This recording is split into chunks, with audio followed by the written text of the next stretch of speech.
3, 2, 1, Susi e Patrizio News, Sì. il TG del turismo. Ecco. Dai, ho capito che non sei molto convinta perché Sì, vabbè, parlare di no, turismo no, adesso no, è, lo so. è un po' dura. No, anche Però- le notizie scarseggiano perché Ma- comunque Sì.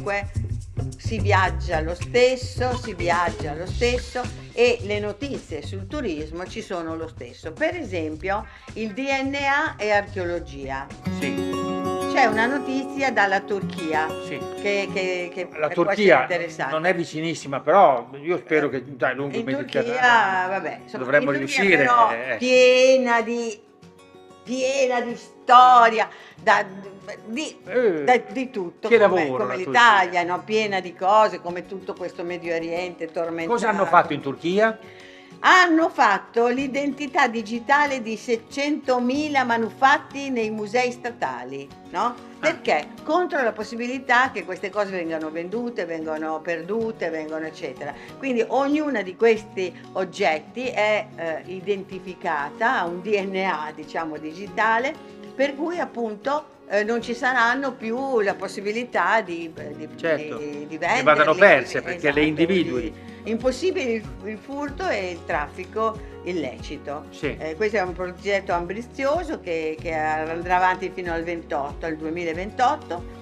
Tutti i 2.800.000 tesori nazionali saranno schedati con questa tecnologia, confermando il paese come leader globale della custodia della memoria storica. Vabbè, leader globale, l'Italia non è. Comunque, andiamo avanti. Turchi, forse dovremmo farlo anche noi. Sì, restiamo in Turchia. Allora, c'è un'altra notizia che insomma mi interessa. Allora, Sì. siamo nel cuore dell'Egeo, nel piccolo villaggio di Ornalli, Sì. dove ha appena aperto i battenti un progetto che per ora è unico nel suo genere. Adesso ci voglio vedere e leggerlo. Una oil library. Library vuol dire biblioteca, Sì. ma non ci sono dei libri oil library qua, ma delle bottiglie di olio. Allora, oltre 90 tipi di olio extravergine che provengono dai 5 continenti, da tutto il mondo. Ah, E l'idea è di trattare l'olio come un racconto di viaggio, cioè i visitatori, naturalmente su prenotazione, possono partecipare a delle vere letture sensoriali, immagino che faranno anche degli assaggi, insomma, sì. per scoprire il clima e il suolo di terre lontane attraverso l'olio. È interessantissimo, è bellissimo, però dovremmo farlo anche noi, perché in termini di biodiversità dell'olio l'Italia Sì. non è seconda veramente Cioè, a nel nessuno. senso, questo viaggio invece di farlo nel mondo sarebbe da fare per le regioni, perché Sì. abbiamo l'olio dappertutto. Ma perché poi è vero, l'olio, così come il miele per esempio, se tu analizzi un olio, un Sì. miele, un vino, capisci il territorio, capito? Quindi hanno avuto i turchi una bella idea e io direi di copiargliela. Irritabile, va bene. Vabbè, notiziona da non perdere. Toscana, una terra che è un eterno palcoscenico e non è solo uno slogan. Basta guardare cosa succede a Pisa nel progetto Terre Pisane. Nel Giugno Pisano, che dal 2 al 27 prevede eventi, convegni, visite guidate, concerti e varie iniziative culturali.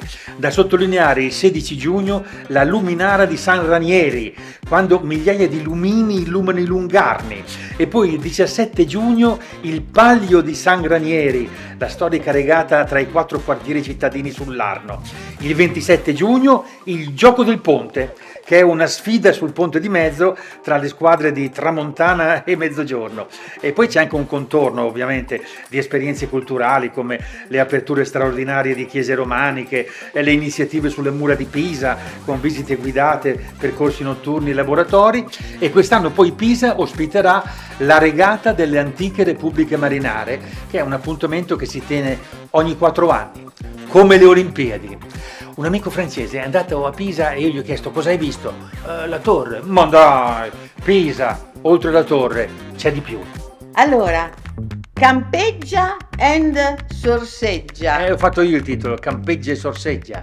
È bello, no? È in rima. Non ti piace? A proposito di olio e vino, il marketing territoriale ne inventa sempre di nuove, sempre lui ha scritto. Quest'anno il Lago di Garda propone un modo nuovo di vivere la primavera, il binomio perfetto tra vacanza all'aria aperta e grandi vini. L'idea è quella di usare camping come base strategica per esplorare appunto le cantine, assaggiare il vino e poi tornare in tenda felici se la trovi. Vabbè dai, questo... Allora, il calendario di varie maggio è iniziative, ricchissimo, eccetera. ci sono tantissime cose e poi si chiude in bellezza con il Palio del Chiaretto e a Bardolino dal 5 al 7 giugno. Oh, il Palio del Chiaretto, il Chiaretto è un vino naturalmente, vabbè, non solo degustazioni ma un viaggio tra vigne e borghi eccetera eccetera, certo. e poi torni nella tendina. Appunto, se la trovi. Vabbè, se la trovi. Va bene. Volete un itinerario perfetto per una gita tra castelli, monasteri, borghi, boschi,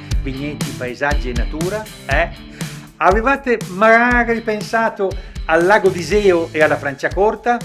Le tappe possibili: si arriva a Iseo o a Sulzano, dove si prende il traghetto per Monte Isola, la più grande isola lacustre abitata in Europa, col borgo di Peschiera Maraglio e la salita al santuario della Madonna della Seriola.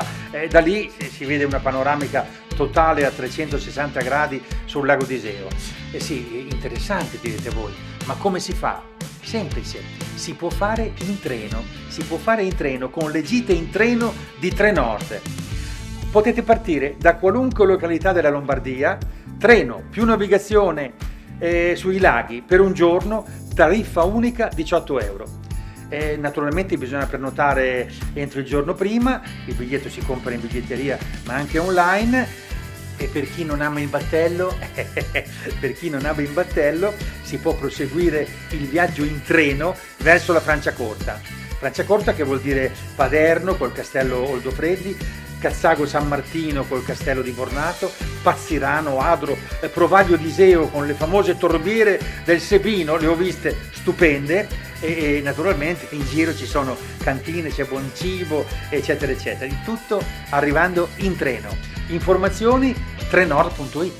Un'iniziativa molto molto interessante di Torino.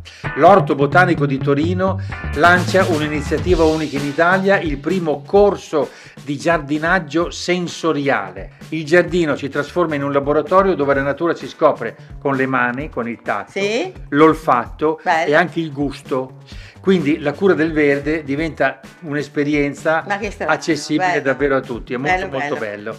Ma secondo me questa è una cosa bella per tutti, perché a me mi ha insegnato, si fa per dire, non ho imparato tanto, però ad andare in barca proprio uno skipper non vedente, che mi ha insegnato a sentire il vento, a sentire la barca, quindi questa cosa può essere veramente utile a tutti. Poi ci sono anche in programma spettacoli teatrali itineranti tra gli alberi e lezioni di apicoltura urbana. L'Orto Botanico di Torino. Bello. A questo punto ho un po' di belle notizie e un po' di brutte notizie. Speriamo che ce ne siano di belle perché non ne posso più. Allora, la bella notizia è che secondo l'osservatorio Future Travel Behaviors, ma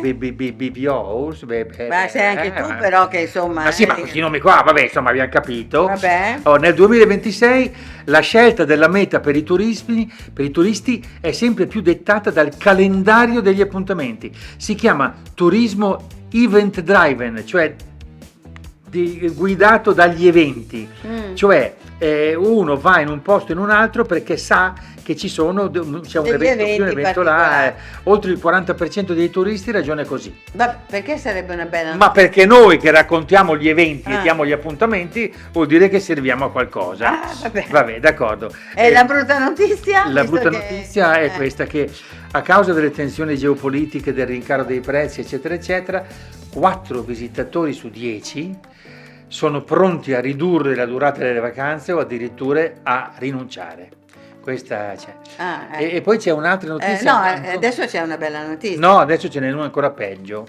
Cioè? La notizia è questa: la generazione Z, cioè i giovani, sì, utilizza l'intelligenza artificiale per pianificare i viaggi e gli itinerari. È logico. Oltre il 60% dei giovani è pronto ad affidarsi a un assistente virtuale per costruire il proprio viaggio perfetto. Va bene. E si va verso un turismo sempre più tecnologico. Questo è terribile.